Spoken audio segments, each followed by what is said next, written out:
बहू, मैं बाजार जा रही हूँ, तुझे कुछ चाहिए? नहीं माँ जी, मुझे कुछ नहीं चाहिए। बहू, मुझे पता है तुझे मोमोज बहुत पसंद है, आते वक्त मैं ले आऊंगी। ठीक है माँ जी।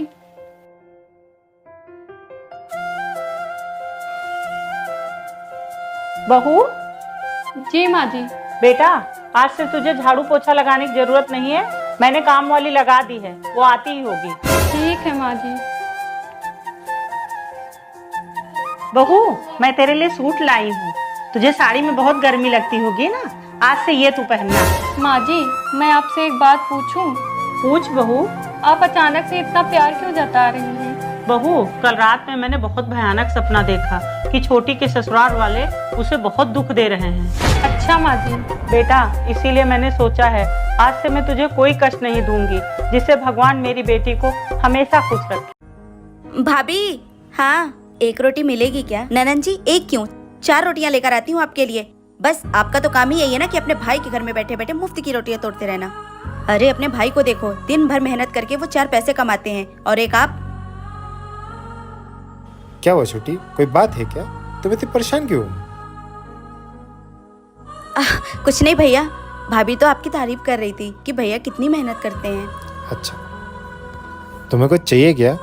नहीं नहीं भैया, मेरा तो पेट भर गया है। आप एक काम करिए, हाथ मुंह धो लीजिए और जाकर खाना खा लीजिए। ठीक है, सुनो, खाना निकाल दो। हाँ, आप हाथ मुंह धोकर फ्रेश हो जाइए, मैं अभी लगाती हूँ खाना।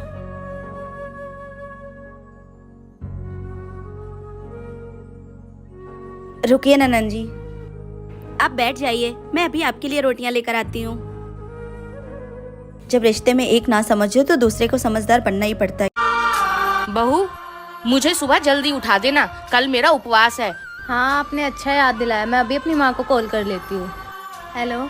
हाँ माँ, कल आपका व्रत है ना, आप भाई को बोल के फ्रूट्स मंगवा लेना और टाइम से खा लेना, भूखे मत रहना वरना आपकी तबीयत खराब हो जाएगी। मम्मी जी, ये बोल रहे थे आप और पापा कल कहीं घूमने जा रहे हो? हाँ बहू। अच्छा है माँ जी, अच्छे से घूमना। कल मेरे मम्मी पापा भी घूमने जा रहे हैं। मेरी मम्मी की सफर में बहुत तबीयत खराब हो जाती है, तो भाई को फोन करके बोलती हूँ उनको टैबलेट दे दे। बहू, बेटे को बोल के मेरे लिए भी टैबलेट मंगवा ले, मेरी भी सफर में तबीयत खराब हो जाती है। ठीक है माँ जी, मैं अभी उनको बोल देती हूँ। क्या हुआ माँ जी, आप सुबह से बहुत परेशान लग रहे हो? मैं सोच रही थी कि काश मेरी भी बेटी होती तो वो मेरा कितना ध्यान रखती, जैसे तू रखती है। हाँ माँ जी, मैं बस ये चाहती हूँ वो हमेशा खुश रहें, और आप बिल्कुल भी टेंशन मत लीजिए माँ जी, मैं आपका पूरा ध्यान रखूंगी, क्योंकि बहू भी तो बेटी होती है ना। भाभी, थोड़ा सा पल्लू नीचे लो। क्या हीरोइन बन के घूम रही हो? ये आपका मायका नहीं, आपका ससुराल है। अरे भाभी, घर में इतना बड़ा घूंघट कौन लेता है? और इस घर में आप, मैं और मम्मी ही रहते हैं ना। और भाभी, हमने अपने भैया की शादी इसलिए नहीं करवाई थी कि आप घर में घूंघट लेके घूमो। हम लोगों का शौक था कि एक सुंदर सी भाभी हमारे घर में आए। पहले तो आप ये घूंघट हटाओ, फिर आगे बात करूंगी। अरे भाभी, भगवान ने आपको इतना खूबसूरत बनाया है, फिर आप अपने आप को इतना क्यों छिपा के रखते हो? अरे यार भाभी, पूरा घूंघट हटाओ ना, घर में कौन देख रहा है आपको? अरे यार भाभी, पूरा हटाओ ना। और आपकी जानकारी के लिए बता दूं कि हम इस घर में 3 ही लोग रहते हैं। हम मोहल्ले में इतनी सुंदर भाभी लेकर आए, हमें सबको जलाना था। आप ऐसे ही रहा करो, बहुत सुंदर लगती हो। ठीक है भाभी। ठीक है दीदी। जेठानी जी। हाँ देवरानी जी। जेठानी जी, वो मैं आपसे ये पूछने आई थी कि इनके फोन में बार बार किसी का कॉल आ रहा है, किसी का मैसेज आ रहा है, तो क्या आप मुझे पढ़कर बता देंगे इसमें क्या लिखा है? आपके देवर जी नहाने गए हैं। पर क्यों देवरानी जी, तुम्हें मैसेज पढ़ना नहीं आता है? नहीं जेठानी जी, मुझे अंग्रेजी पढ़ना नहीं आता है। कोई बात नहीं, मैं तुम्हें पढ़कर सुना देती हूँ। ठीक है जेठानी जी। अरे देवर जी तो देवरानी जी को धोखा दे रहे हैं, अगर ये बात देवरानी जी को पता चली तो उन्हें बहुत बुरा लगेगा। क्या हुआ जेठानी जी, बताइए ना क्या लिखा है इसमें।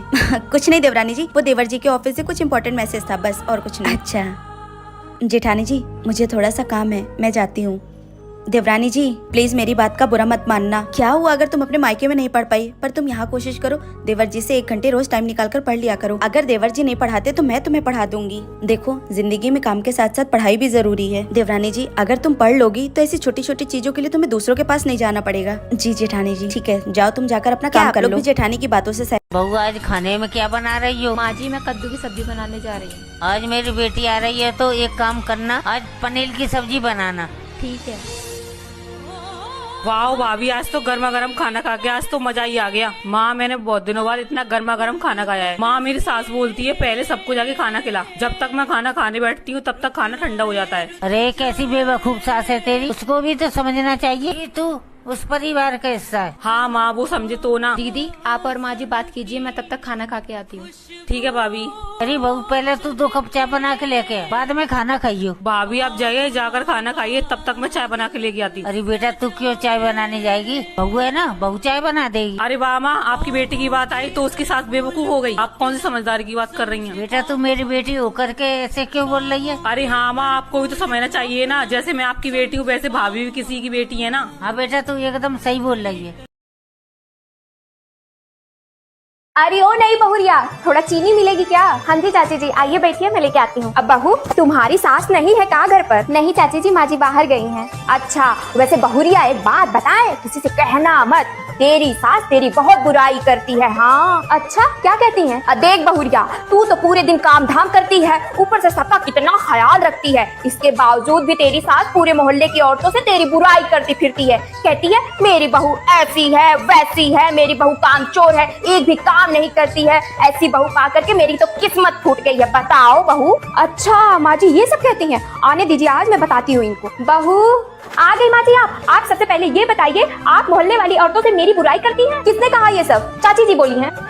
क्यों रे कमला, मेरे न रहने पर यही सब करने आती है मेरे घर? नहीं, मैंने कब कहा बहू, मैं तो बस। चुप कर, तेरी इन्हीं सब हरकतों की वजह से तेरे और तेरे बहू के बीच में हमेशा लड़ाइयाँ होती रहती है, और तू यही काम मेरे घर में करवाना चाहती है। निकल जा मेरे घर से, और अगर दोबारा मेरे घर में आई ना तो तेरा